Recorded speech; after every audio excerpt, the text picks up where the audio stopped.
Well, never in my wildest dreams did I think we would be doing this, and you probably haven't either. So, good afternoon, everyone. This is Dr. Lutz, Assistant Superintendent, as you know, of our school system. If you signed up for today's session or are watching this at a later point, thank you for tuning in. I think it's fabulous, the number of people we had sign up here. Please take a minute, turn off your cell phones, and then also sign into that chat room at some point so that we have a record of your attendance here. And again, turn off that cell phone. I know you can't do anything about the kids in the background. I've already told mine, I threatened them, and they're old enough to know better, but okay. Also, please mute yourself. All right, enough of these logistics. All right, we are fortunate to have Dr. Donyall Dickey with us today. So let's take a moment and say hello, everybody. Give them a big wave.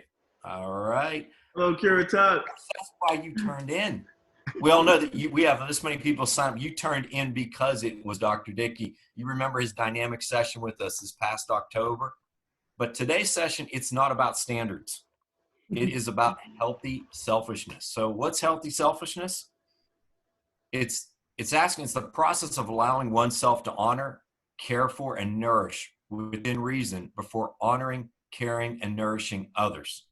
Now, my friend Dr. Dickey has agreed to talk about this topic and how it relates to our audience in his own personal experience. So, you know, if you follow him on Twitter, you've seen quite a few airplane wing shots. I know that he may not always have been practicing healthy selfishness. However, this crisis has made him recognize that he too must feed himself so that he can continue to nurture others. Dr. Dickey, we are so pleased to have you here with us today. Thank you so much for taking time out of your busy schedule. Oh, wait a minute. This is about slowing down, isn't it? Yes, so, sir. Dr. Dickey, thank you for sharing with us how you are practicing healthy selfishness and how we all can benefit from acknowledging the importance of taking care of ourselves. So let's get started. Fantastic. Hello, everyone. I hope that you all are well and that you are safe. It is an honor for me to share with you today. I want to say thank you to Dr. Lutz and Christy and Sandra and Lindsay and Dr. Abrams from my team for helping to put this together for you. So what I wanted to do is to just add one thing to the housekeeping logistics that Dr. Lutz talked about is we will need you to have your cell phone on in a few minutes. We're going to ask you to use it, but if you would just turn the ringer off, then that would be helpful. Okay. All right. So I have a PowerPoint presentation for you, and we're gonna share the screen now so that everyone can see what I see here on my end. Okay.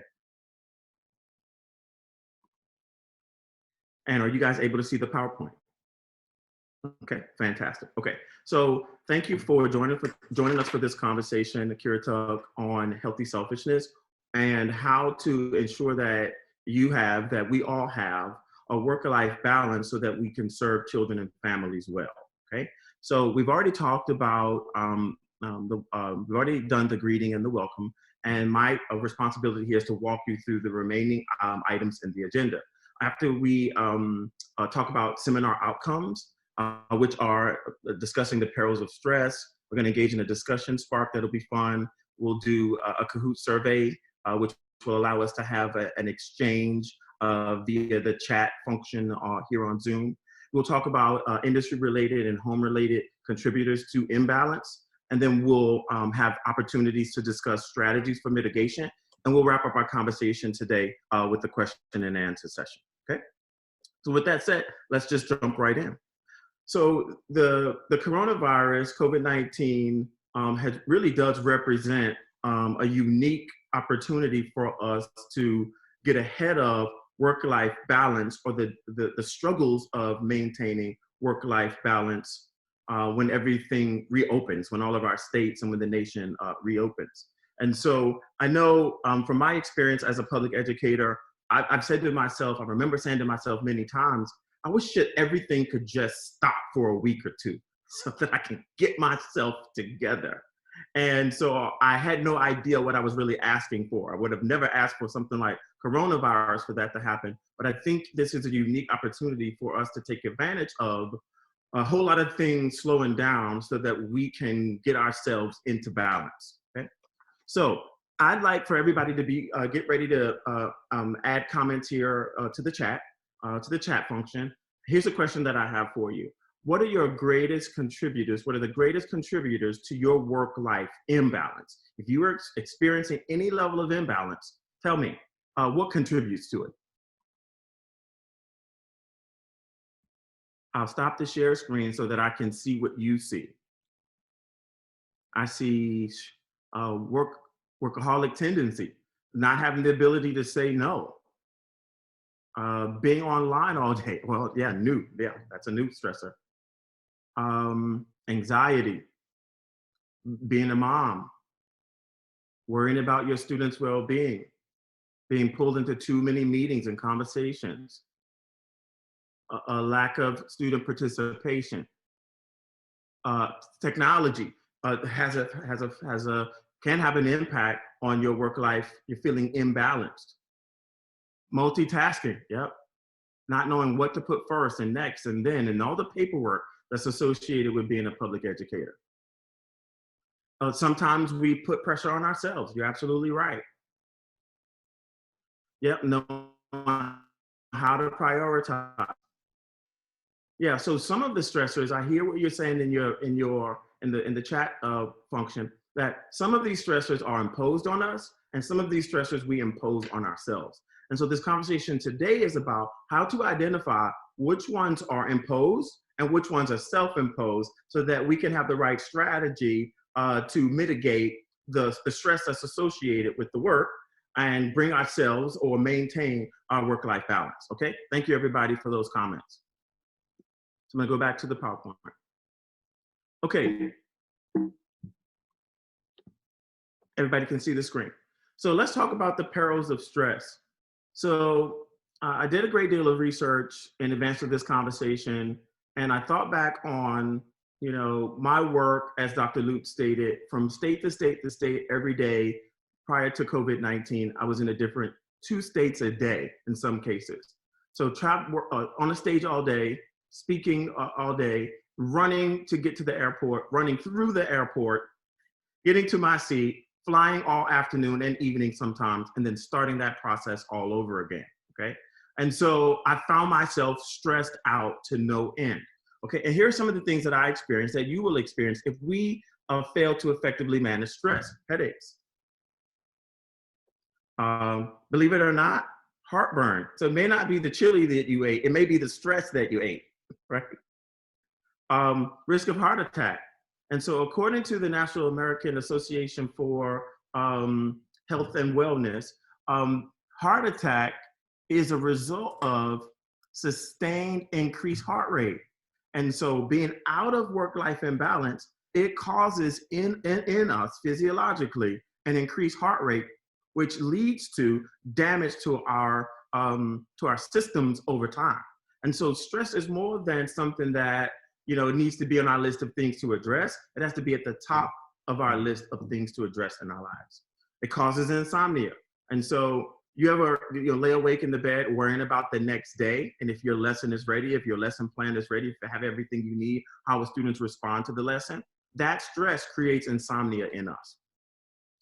I was wondering why after, when I would find a day or two to rest, why I would immediately, after, sitting still on that day of rest, why I would get sick.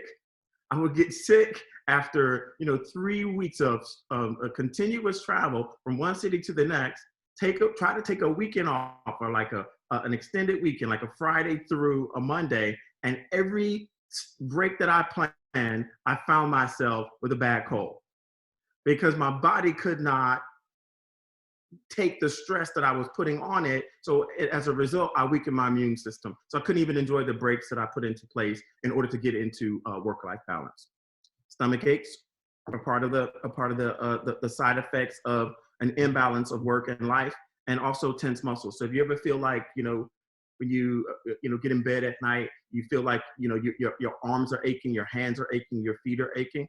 Outside of standing on concrete all day in classrooms, what contributes to that is the stress that's associated with being out of balance. Okay? Amenorrhea is a part of one of the side effects of having a work-life imbalance. And so is, all kinds of dysfunction in men as well. Okay, so at this time, we want everyone to grab their cell phones.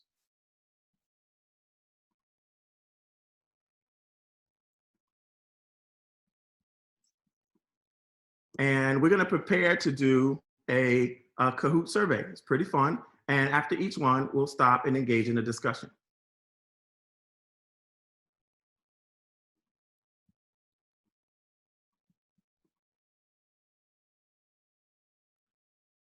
Okay, so I would like for everyone to go to www.kahoot.it, or you could simply place into your search engine kahoot.it.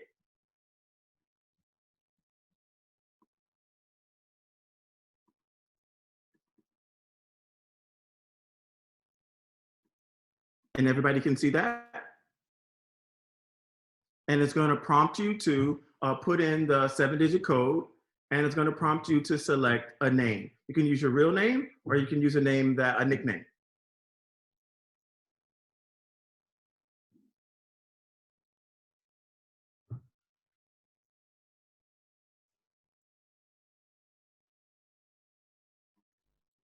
And so this fun survey is designed to see, to assess the extent to which your life might be out of balance.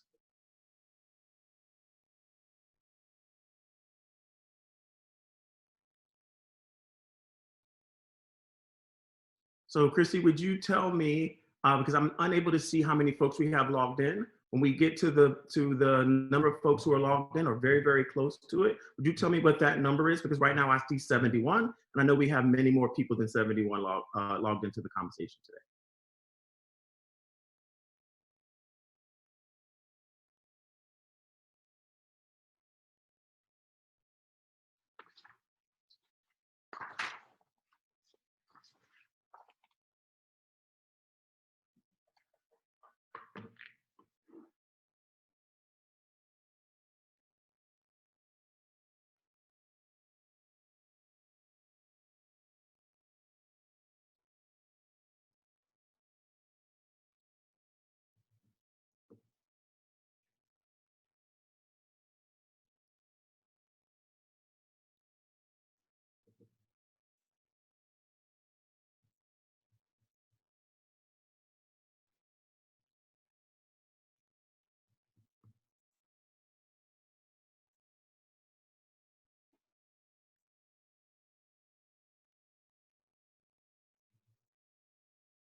Thanks everybody for being technology savvy.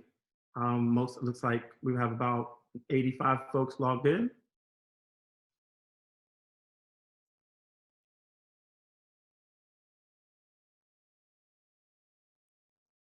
What do you think, Christy? Can we go now? Okay, all right, let's jump right in.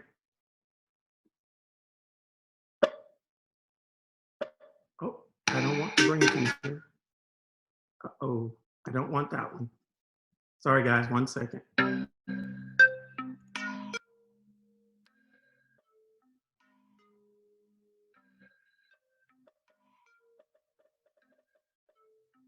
Sorry guys, you don't want to respond to that one. I opened up the wrong Kahoot for you. I opened up the wrong one for you. Give me 1 moment. I'll get the right one. This will give folks who have yet to log in an opportunity to log in. Give me just 1 moment here. Here we go.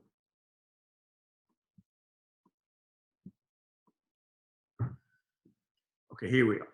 It's loading. Go ahead and put that code into your phone.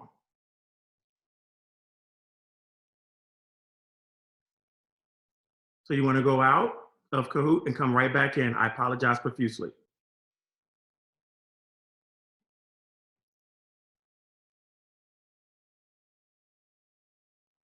It'll be worth the wait, I promise.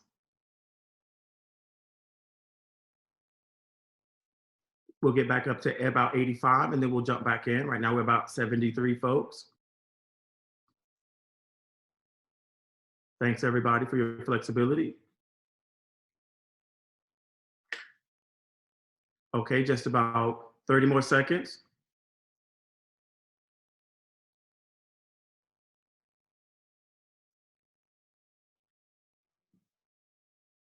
Okay, We're gonna go. Here we go. 5 questions in the survey.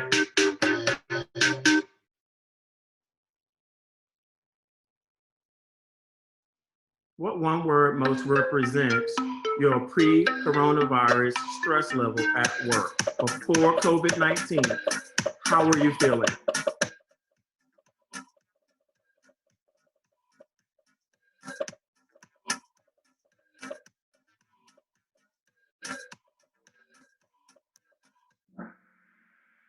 So this data tells us that there's some good days, there's some bad days. About 60% of us have, are experiencing some stress in the workplace.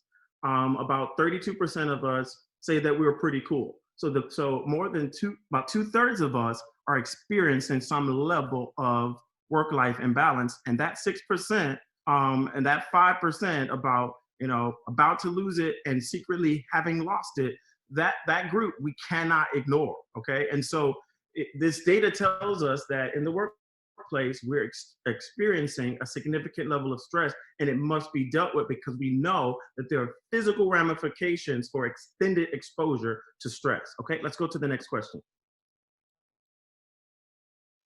According to a CNBC 2019 study, what percentage of US teachers have considered leaving the profession?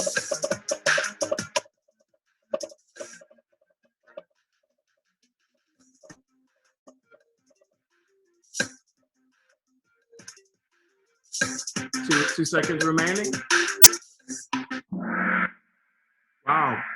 So the correct answer is 50%. But look at the number we thought it was. We thought it was 80%. Okay.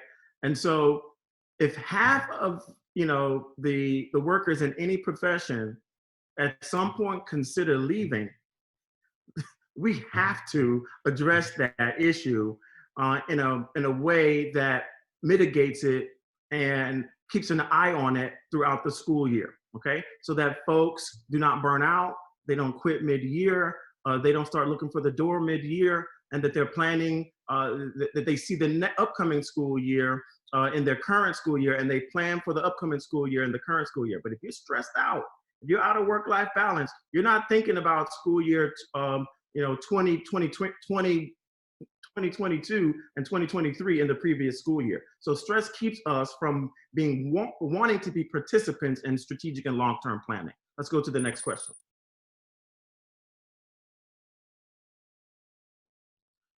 So place your work-life balance on a scale. Okay, be careful with this question. Place your work-life percentages on a scale. Which one of these ratios best represent what your scale might say?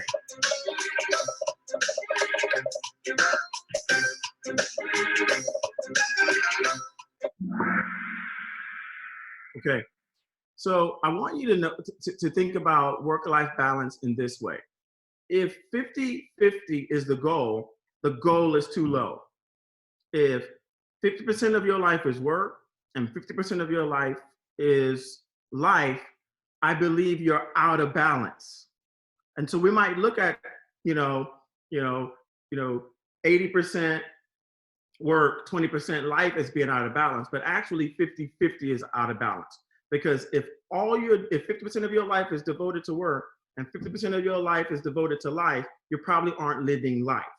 And so the life number has to be at least 51, and the work number has to be, no more than 49. Okay. All right. Let's go to the next question. On a scale of 1 to 4, with 4 being the best, do you believe that you have a set of go-to strategies that you go to on a regular basis that help you to get balance?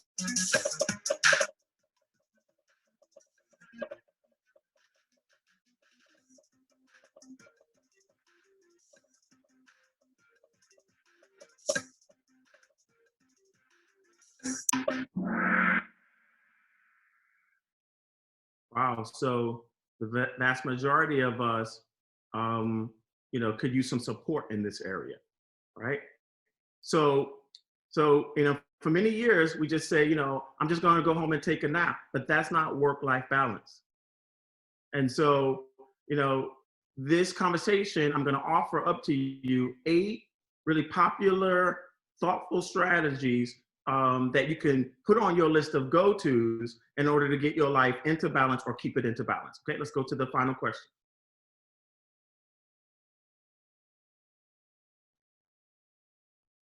Have you ever planned to make use of your planning time only to have a colleague stop by and talk you to pieces for the entire time?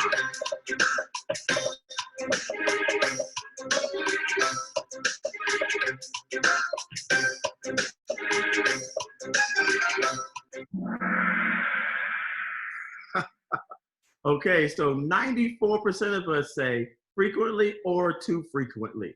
And so some of the factors that pull us into imbalance, they are par for the course. They're part of the job of being a public educator. But others, they are self-imposed. And I want to argue today that we have to be responsible enough to our colleagues to help them, to help us to remain in balance. And we have to commit to helping them to remain in balance as well by not being the colleague that stops by and asks, do you have a minute? Okay, so thank you for participating in the survey. So let's go back to the PowerPoint.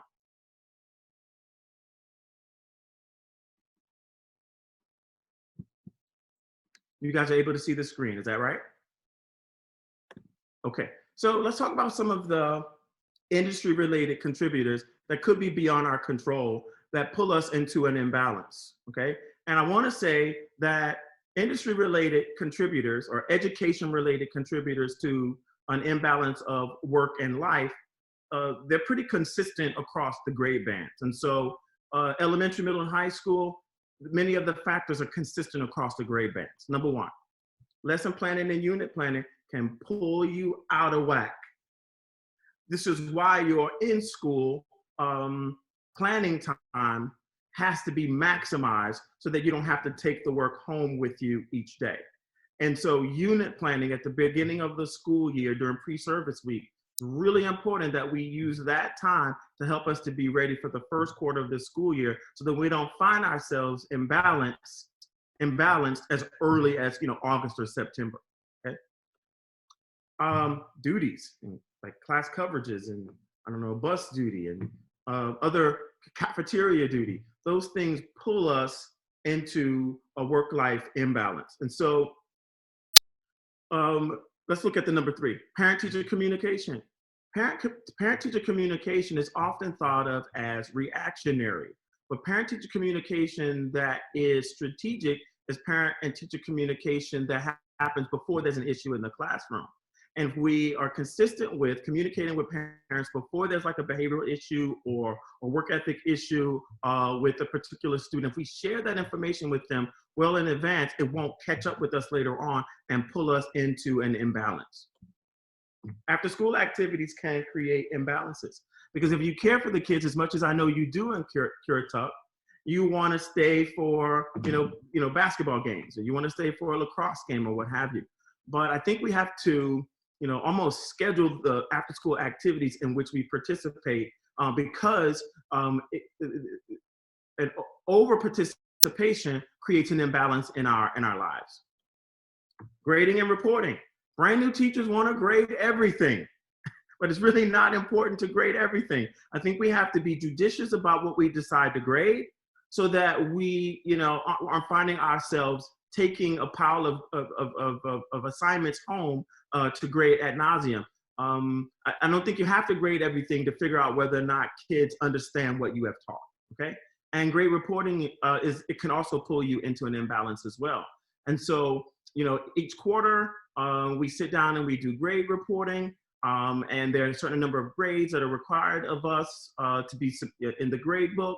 But I really think that if we decide at the very beginning of the school year, to pace ourselves throughout the quarter, through each quarter, to make sure that the grades that we're required to have for the assignments that are the most meaningful in a finite number of categories, that we plan that out in advance so that on grade reporting day or grade reporting week, we don't find ourselves underwater. Professional development can pull you into a work-life imbalance as well, because folks want to offer us as teachers professional development, or what I like to call death by PowerPoint. So I apologize for using the PowerPoint here. So sometimes we get an overload of professional development opportunities. And sometimes those professional development opportunities may not speak directly to the work we're trying to do or the things we're trying to accomplish with children. So I think it's okay to say no, or it's okay to abstain if it's not mandatory, okay? School committee meetings. I know. We're gifted, and gifted folks want us to participate on a number of school-wide committees, but you can't be on every one. I think we have to pick one so that we don't find ourselves imbalanced. Or pick a small number. I mean, you may need to do more than one, but pick a small number so you don't overextend yourself. Extended day. Sounds good, to teaching an extended day program, but that's difficult to do over a period of time. And so maybe when we think about extended day teaching opportunities, that we may, do in the fall or do it in the spring. Extended day always you out of balance. Okay, let's talk about some of the home and family related contributors to an imbalance in work and life. Children can pull you out of balance. So you've been at work all day, you've been doing the best you can to serve other people's children, and you have your own when you get home. So what routines can you put into place to make sure that your children understand that mom or dad needs a moment when they get home? Is that system in place in your home to make sure that you have an opportunity to breathe? Okay. The spouse. The same is true. I think we have to, help our spouses to understand what it's like to be a teacher, what it's like to be an educator. And sometimes we need even a moment away from our spouses to help us to get into balance. And so this could be like a check-in. Yep, I see you, Christy. Love you, honey, but give me about 5 minutes. Right. All right. Extended family. So all of us are familiar with, taking care of an aging parent, or perhaps taking care of, a relative's kid. And so extended family must understand as well. So we don't want a good thing like taking care of extended family to become something that pulls us out of balance. Continuing education credits. So, getting a master's degree after having taught all day and having to be in class all evening, whether it be on technology or in class on the afternoon. I think we have to think about how all of these home and family related factors of imbalance are working together to pull us out of balance. Part-time employment can do it. And so maybe your part-time work is seasonal rather than all year long. And, if a good part-time employee who has a relationship with his or her employer can have an open conversation with the employer to tell them that it's best for your work-life balance and for your health and well-being to work seasonally rather than working all year long. Okay, and sometimes we have to consider the part-time work that we do, what the type of part-time work can pull us into imbalance. And so if you're a waiter or a waitress, that can pull you out of imbalance because you're on your feet all day as a teacher, and then you turn around and be on your feet all day as a waiter or as a waitress. Okay, so I'm not bashing waiting tables. Okay, all right, and driving distance to and from work can pull you out of balance. And so maybe you have to consider, if you live in the northern part of your school district, should you, look for an opportunity in the northern part of your school district so you're not driving across the entire district to get to your workplace each day. This pulls you out of balance. Okay, all right. So it looks like we're ready to talk about strategies for mitigation. So how do we help to ourselves to remain in balance as it comes to work and life? I have 8 strategies for you. Number 1,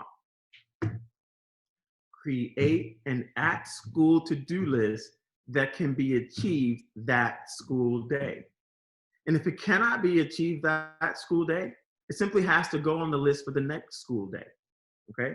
But keep in mind, make sure that what you put on the list for the next school day doesn't get you chewed out by your administration because there was a pre-established deadline, right? And so these are, this to-do list is designed to make sure that the things you promise yourself to do for your classroom, for your group of students, for your role in the organization, that you don't impose on yourself a list that is impossible to complete. Okay, let's go to number 2. I think it's important to invite underutilized support staff to regularly collaborate with you. Now, what do I mean by that? Okay, folks like librarians, guys, they are standing by, unless they're a mean librarian, right?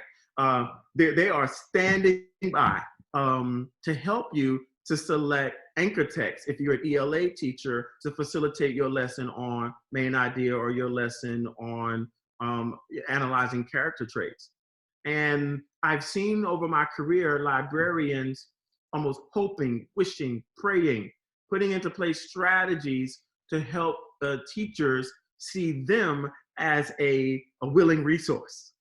And so librarians or media specialists across the world, they'll thank me for this mitigation strategy. They're waiting to co-teach or pull resources or, put together a cart of books and wheel it to your classroom, but they get underutilized. Okay. The same is true for teacher assistants. I can't tell you how many teacher assistants I've seen in my career being used as glorified errand runners during class time. When what fulfills most of them is an opportunity to co-teach with you. Okay. And so can we invite underutilized support staff who like teacher assistants who are ready, willing, have the skill set, but also have the disposition to help you help children, okay? Technology integration specialists. So this may not be the title consistent with Currituck, but there are folks who are standing by to not only troubleshoot, help you with technology, but those same people that can help you to troubleshoot, they can help you to integrate technology into your instruction on a regular basis. And they are severely across this country underutilized, okay? Professional school counselors. So, they may not have had the teacher training that we have had as teachers, but they are willing to come into your classroom and be a helping hand to you on an activity. So maybe, the professional school counselor can't be with you for the entire lesson on the Pythagorean theorem, but maybe they can help you to set up the groups, right? And I believe that professional school counselors are standing by and they want to be of support to you. Okay, and then finally, school and district level content specialists. School and district level content specialists, here's what they say, I'm standing by. I mean, I guess I can create a schedule where I can, go in and informally observe teachers, but I would certainly love for, teachers who on a regular basis ask me to come and co-plan with them, ask me to come in and co-teach with them. I'd be more than happy to do it. So if folks have the right disposition and that they're there to be of support to you, I think we have to start inviting them to our classrooms to help us, to help other people's children, okay? All right, let's go on to setting personal boundaries as a mitigation strategy, keeping a few exceptions in mind, like the annual school play. I mean, the annual school play, everybody wants to be there for that, right? But I think we have to set personal boundaries, such as, what time do you start your day? Because that routine can help you to stay in balance.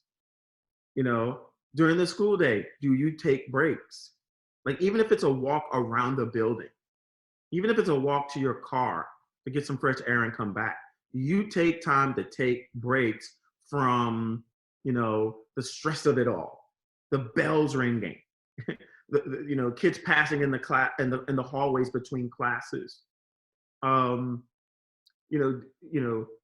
teacher talk in the doorway, the teacher's lounge. You take a break from all of that. It's really important to put a boundary in place to make sure that you have a moment to breathe, so you can bring that heart rate down that's associated with what the American Medical Association says, that prolonged time in a stressful situation ends up having an impact on our organs. And then what's your end time for the day?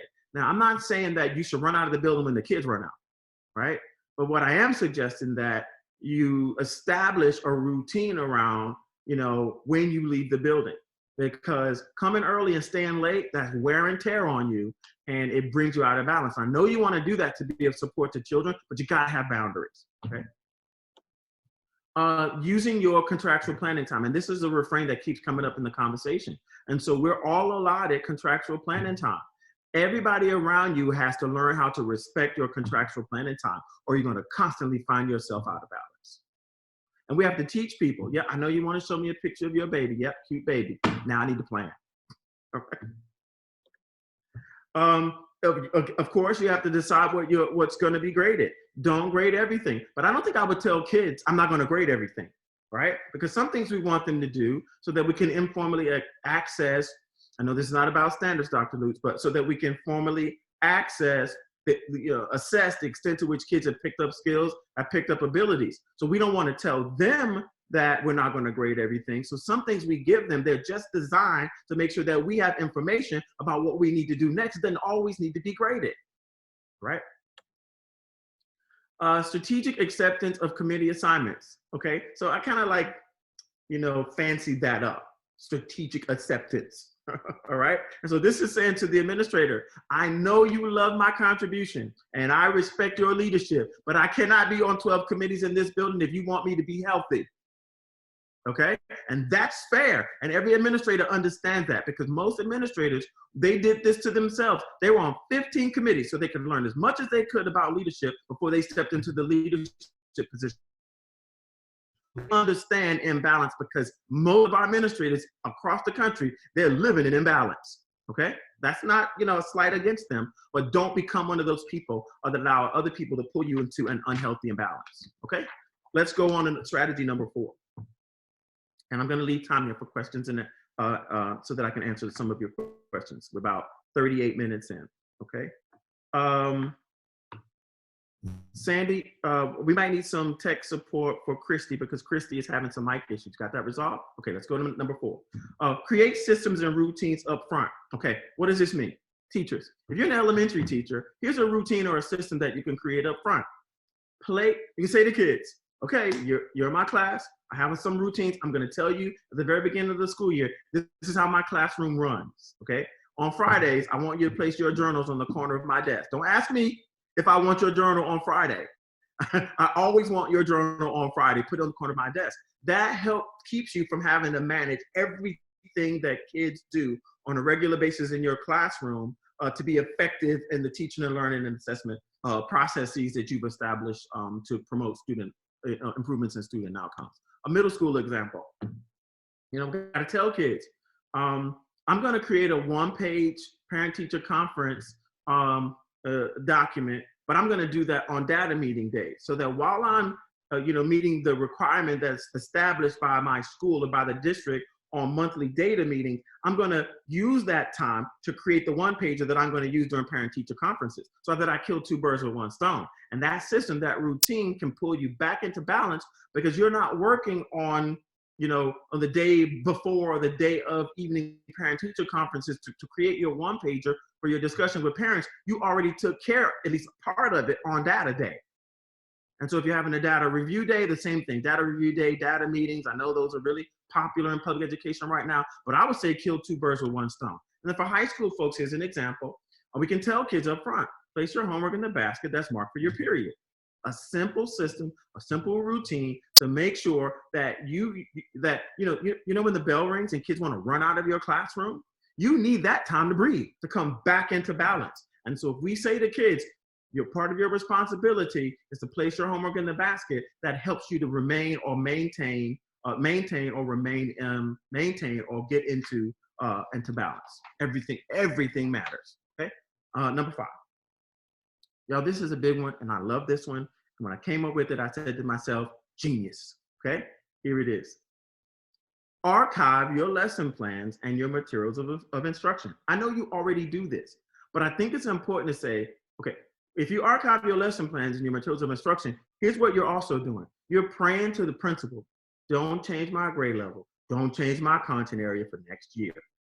Okay, so you're saying, I'm going to archive, so that when I teach Pythagorean theorem or when I teach multiplying fractions, everything that I used, every manipulative that I used, every handout that I used, I'm going to put it in a Ziploc bag. I'm going to put it into a little folder. I'm going to put it into a bucket, and I'm going to label it. So when I come back to that concept in the upcoming school year or in the second semester of the school year, if I'm high school, I already have the work done. So everything that I need to teach the lesson, I benefit from having taught the lesson the first go around, whether it's the first quarter, whether it's the first semester, or whether it's year number one, because I've archived my lesson plans and my materials of instruction. I don't have to constantly sit in the PLC and develop lessons. The lessons are already developed. What I can do instead is improve them, okay? So, for example, ELA teachers, archive the text that you use to teach summarizing the main idea. Archive the graphic organizers that you use to teach central idea. Mathematics folks, archive the practice problems that you used to model. Archive the practice problems that you use for guided practice and cooperative practice and independent practice, and archive the manipulatives that you use to expose children to abstract mathematical concepts. You'll be better for it.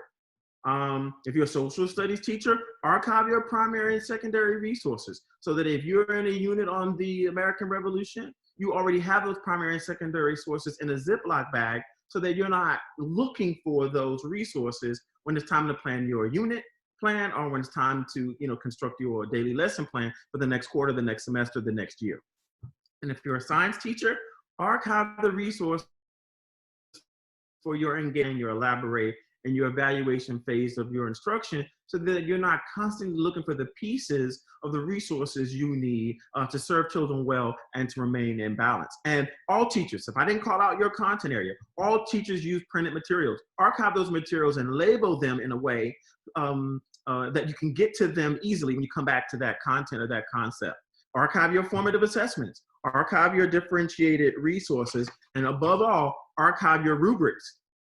So, I mean, we're in the age of rubrics. Everybody wants a rubric for everything. Okay, I'm not going to keep creating rubrics. I'm going to create that rubric once and for all. Maybe I need to tweak it from year to year to year. But if I package it all in a Ziploc bag, I have it and I can get my life into balance, or I can maintain the balance that I've established. Okay? You're going to love number 6. Okay? I might be in trouble, Dr. Lutz, when I show number 6. But here we go. Number 6. Don't feel guilty about taking a personal day. Everybody needs them, okay? Now, but it's when we take them, okay? I can't control when I need a personal day because I'm feeling stressed out or I'm feeling imbalanced. But what I do have to be cognizant of is, am I taking a personal day on a day when I know that there is a likelihood that a whole lot of folks are going to be out of the building? Maybe I can hold on one more day and then take a personal day after that high frequency absenteeism day, okay? We all know what those days are in the building, okay? And so Friday before holiday, probably stressed out, probably out of balance, but it's probably not a good day to take a personal day, okay? All right. Let's go to number 7. Contribute to or participate in workplace wellness promotion programming. So I know that sounds fancy, but it's just drop-in programming that is put on by and approved by the administration, but put on by teachers and approved by the administration. For example, like a physical education teacher that wants to host a wellness program for yoga after school once a week. Or an art teacher who, understands art therapy. And after you've had a rough day of managing, instruction and managing behavior and managing parent requests and managing community requests, it would be cool to have an art teacher in your building offer art therapy as a way to bring everybody back into balance. Okay. I love that idea. I would go. Okay. And then finally, number 8, and we'll open it up to questions. Try to leave the stress of work at work by creating a menu of activities that you can engage in to separate yourself daily, from the work, okay? So I know we can't completely separate ourselves from the work, but there's gotta be something that you use on a regular basis, and the majority of us say we don't have a menu to separate you from the stress that's associated with your work, a go-to list. Okay, let's talk about the go-to list. Number 1, you could on your way home listen to music. Or maybe you're the opposite. On your way home, you don't want to hear anything in the car. Like you just need silence. All right, that's me sometimes. That's me right now. Okay, all right.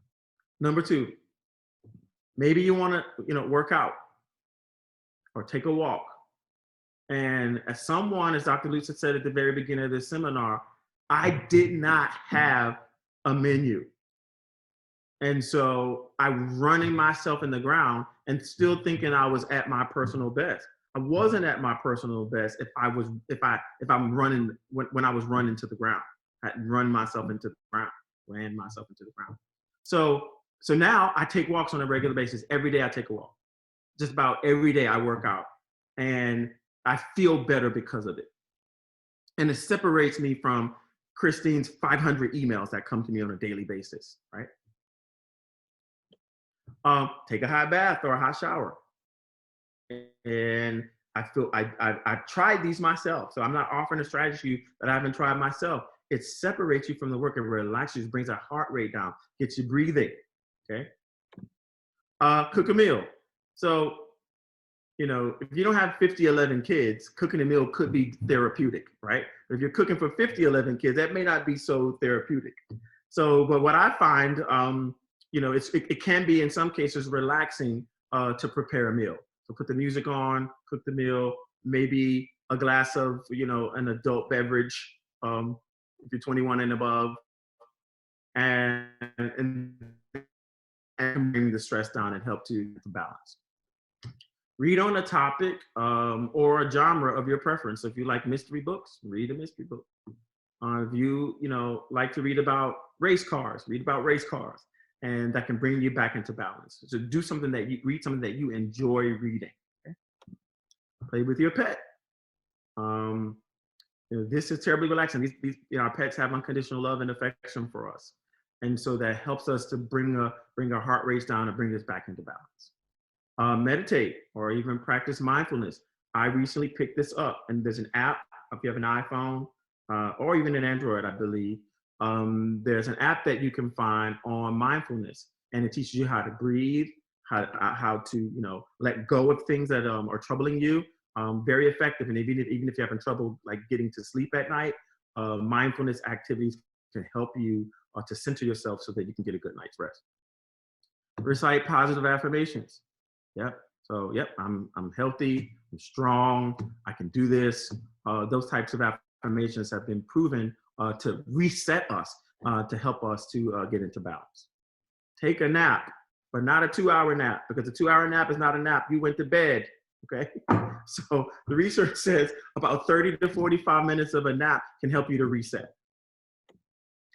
Call your favorite person, right? And so it doesn't have to be a relative, doesn't have to be someone you know, who cohabitates with you, but just call a person you like, and you know what friendship can do, relationship can do to help to reset you. Number 11, we're only going to number 12. Write an entry in your journal, because some of this stuff that we experience as public educators, no one could have like dreamed of that we experienced, like never. So it's good to just like unload what happened in your journal, and that gives you an opportunity to separate from it. And then finally, if you're tech savvy or interested in social media, post something that you're proud of on social media, on your social media account related to your work. Okay. So now we're going to open it back up to question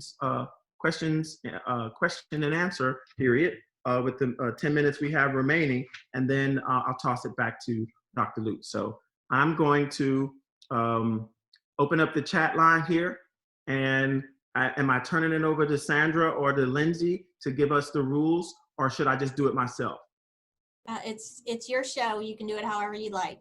Okay, fantastic. Okay, so if you are elementary, you guys are going to go first. If you're elementary, we're going to go first. What questions do you have if you're an elementary teacher or you're supporting an elementary school? I'll give you about 20 seconds to type in any question that you might have, and then I'll stop it so I don't have too many questions that I can't answer. Anybody have one? Go ahead and type it in the chat function. How do you remain positive in the midst of so many naysayers? Yeah. Well, I think what helps you to remain positive in the midst of so many naysayers is, and notice while I'm answering this question, I'm going to have to scroll back to get some of your questions that are coming in now, because I might miss it. There are always going to be naysayers, okay? Because some people, no matter what, they hate the sunshine and they hate the rain. So you're never going to please everybody. Okay. And so what I would do in the face of naysayers is serve children well. And when we serve children well, it shows up in the data. It shows up in the relationships that you have in your building. It shows up in, when it's Christmas time and everybody's getting Christmas gifts from kids and from parents, really mean people, they don't get anything. But people who serve children and love children well, they get inundated with those little Christmas cards, even if they're made by the children. Just serve children, maintain positive relationships with them, and the rest will take care of itself. So thanks for that question. There was a question about not feeling guilty about being unable to help the most neediest. So there are always going to be kids who need an extra layer or level of support. And we have to, and I know you do this, you do the best you can to serve them. And that's all we can do. And so I was one of those kids that was among the neediest. And here's what my teacher, my high school chemistry teacher, did for me. They knew that I was poor. I came from abject poverty. I had absentee parents, and I had, a mom with, some significant adult issues. He slid me an envelope one day. My high school chemistry teacher, he knew my situation, and he said, he gave me an envelope stacked with cash, and here's what he said to me: enjoy yourself at prom, you earned it. And so some things that we do for kids, I think they have to be quiet service to children. I think we have to quietly serve them, and when they know we have a personal connection with them, they will, be more alert in our classrooms. They'll be more apt to complete our homework. They'll be more apt to engage in classwork because they know that we care about them. So my recommendation is quiet support for children goes a long way to help them to be engaged. And then that is your reasonable service to children. Okay. How do you not worry yourself to death over the kids that you have had no contact with? That's a tough one, because let me tell you what coronavirus has done. It has put a spotlight on the inequities that exist in public education. So before COVID-19, we were having difficulty serving the neediest in our population. But that has been, one, a flashlight has been put on it, and it has been exacerbated because they may not have access to technology. And so COVID-19 has taught us this: be ready. Be ready to make sure that we, work with community partners to make sure that every kid has internet access in their home. We should have done that as public educators before COVID-19. Work very hard to make sure that every child has access to a piece of technology to be connected to the world. Okay, so let me go to middle school. If you're middle school and you're on the line, go ahead and type in your question.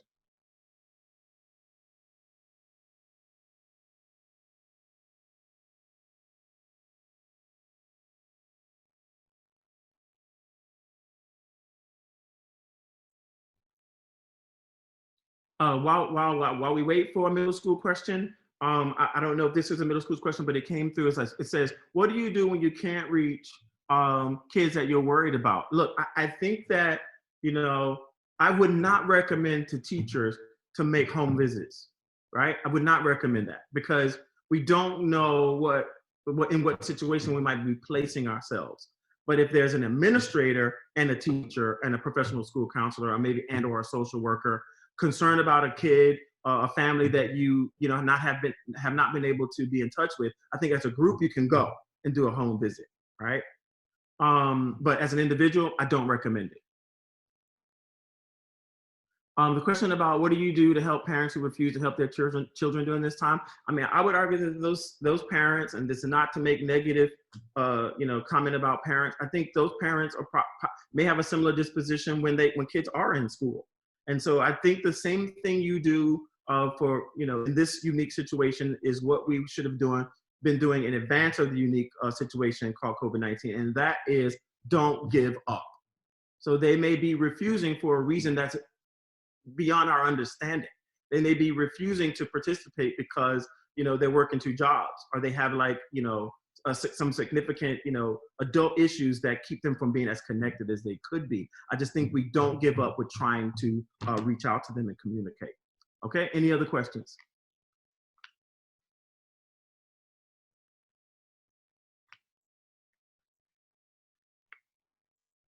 Okay, he said, okay, I'm reaching out to parents. You won't respond, but mom and dad, I see you on social media, right?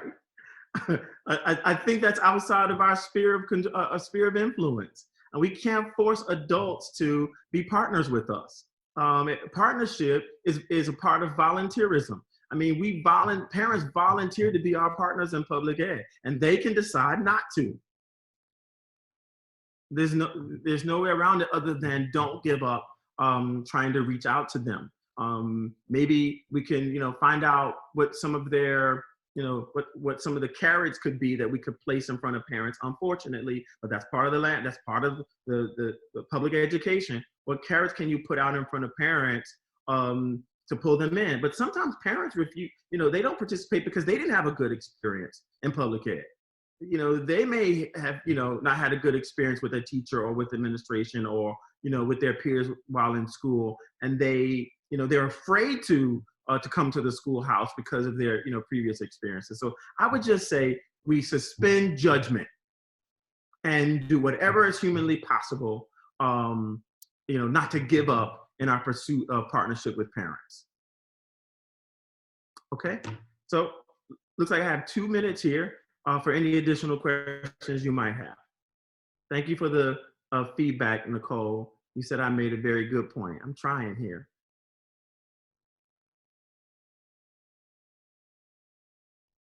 Okay, if you're high school, you have a question?